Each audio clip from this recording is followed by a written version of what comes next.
All right, that brings us to the District Innovation Plan. Okay, thank you. This has been an exciting process, and I might add one that has been long and complicated. I'll just remind you that the House Bill 1842 that was passed by the 84th Legislative Session allowed districts to go for a District of Innovation. We shared with the board the DOI concept and requirements. In May, you passed a resolution that allowed us to move forward, and then tonight we're going to be reviewing that plan. The law allowed you several areas that you could waive requirements, and so we put all of the ones up there that the law addressed, and X'd out those things that we are absolutely not interested in proposing. However, as we worked with our committee, time became the major constraint that really caused us not to be able to be responsive. And we really went to our district strategic plan, and there were three words that constantly came up over and over and again. One was, we want to be a district of high integrity. We want to be a district that's responsive to the needs of our students and our staff. And then we want to be a district that's innovative. So what was the barrier? What's the constraint? And time over and over again came up. So the calendar, through the District of Innovation, we have the ability to waive the requirement of the start date. We also looked at minimum minutes of instruction, and the fact that sometimes the way the law is written, we're more focused on seat time instead of learning time. And when you go virtual and expand the ability of students to learn beyond the classroom, then minutes are not quite as important. Seat time is not what the real factor is. It's how much time are they actually spending in learning.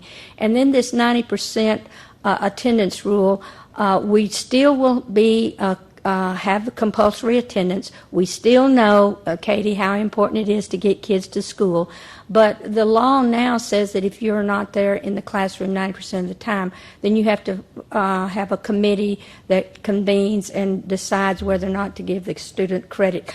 So these were the ones that we did not, these are the ones that we want to waive.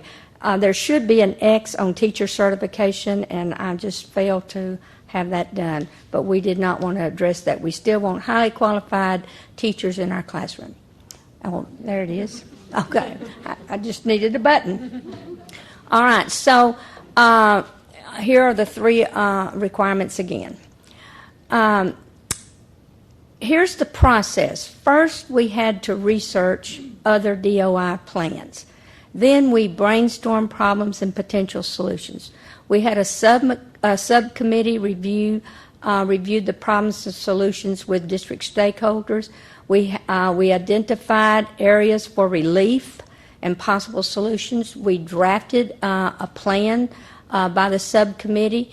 Then we reviewed and got feedback on each of those actions. We planned. We actually had people involved in revising those recommendations from the various committee members. We took all of this to the T committee last week and had a wonderful opportunity to get even more feedback from a larger audience, so we combined both committees. And from that review, three people really worked on taking all that feedback and coming back with the plan that you have in your board packet. And I would like to recognize Julie Hyman, Kristen Cavanis, and Debbie Neggs, who actually, we did a rotation where committee members went around and they reviewed the three objectives and the various actions, and then took all that feedback and actually wordsmith.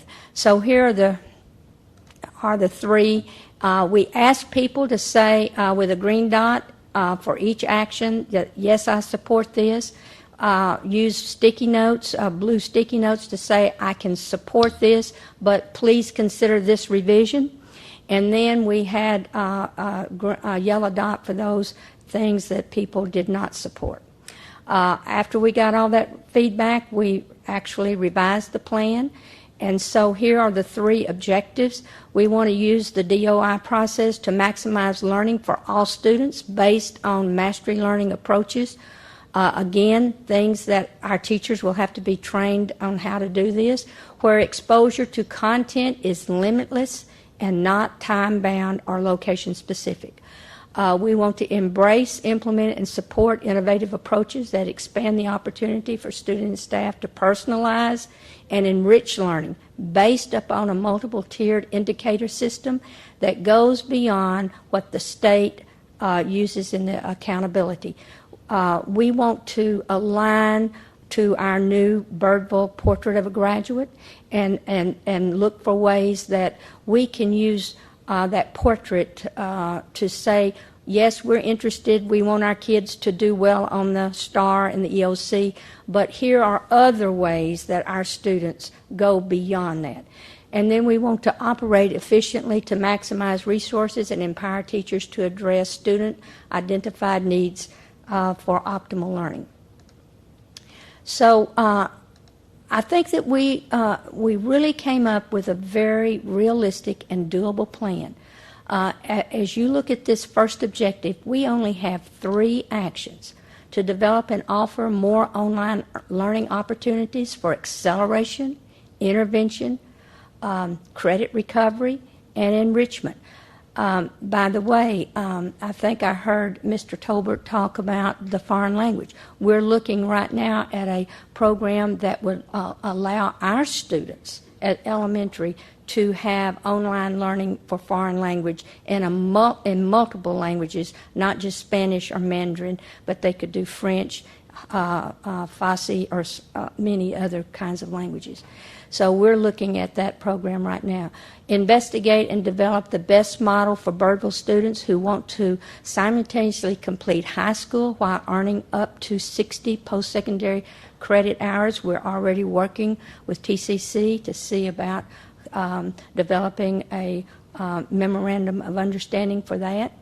To investigate, design, and implement elementary schools of choice, such as Early Childhood Center, a Gifted and Talented Academy.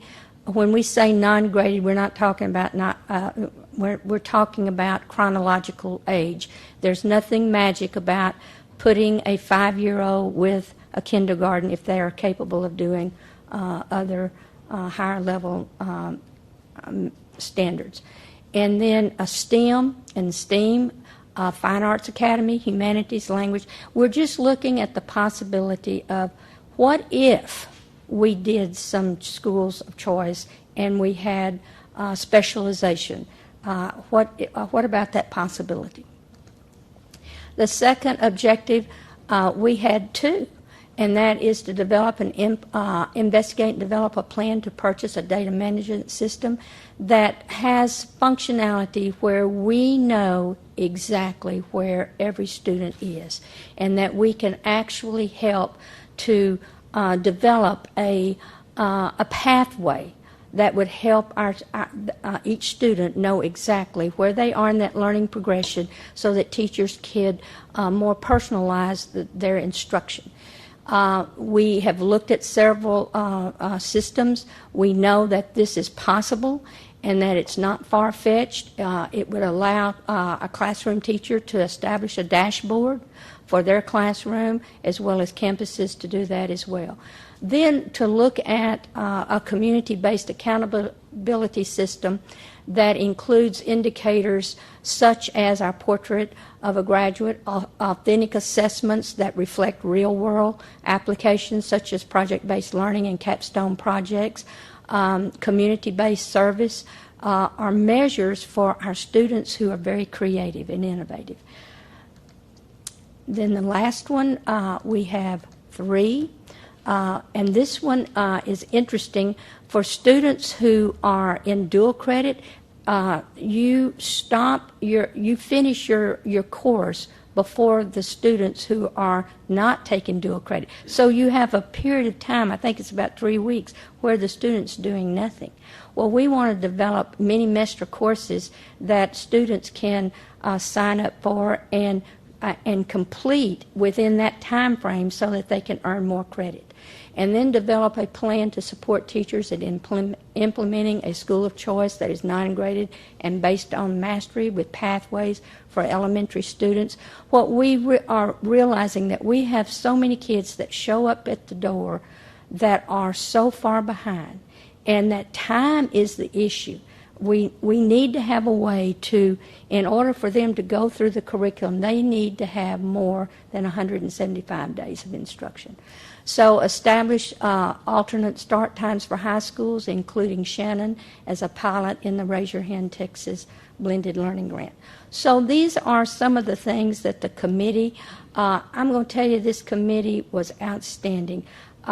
They came together, they really looked at some out-of-the-box thinking and realized that whatever we present, I think we said we're going to investigate and research before we implement it, and it's all, so it's up to the board about what particular things get selected.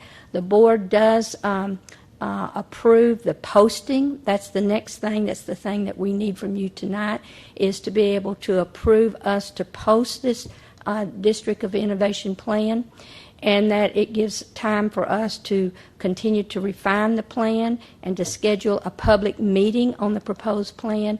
And then after that public meeting, then we come back to the board for final approval. The timeline really looks like this. Of course, you're familiar with everything from May to September. The new part of that is that tonight we're actually presenting the plan. And if you approve us to post that plan on our website, it has to stay there for 30 days. And then we then can notify the commissioner tomorrow that Birdville ISD has posted this plan on their website. And then October the 25th, we would conduct a public meeting and present the final plan to the T committee, where they have to vote to approve the plan, and then we bring it back to the board on October the 27th for a final as a separate action item. And the law is very specific that you have to have this posting, you have to have a public meeting, and the board has to approve the plan right following that public meeting. Then we send it to the TEA, and once we do that, then we have a district. We're considered a district of innovation. Now, I think it's important that the board note below that any substantive change to how Birdville ISD does business will be effectuated through policy changes only. And those policy changes have to be voted on the board. So the District of Innovation cannot change policy. The plan is a 5-year plan and can be amended by the board at any time. And some of these actions can say, at some point in time, you can say, well, we don't want to do that. So that so the board has complete control over what we do. And that would be what we would do in November and December, so that if it is approved and we can adjust the calendar, then the first thing the calendar committee would be able to make that adjustment on the start date. I'm happy to answer any questions.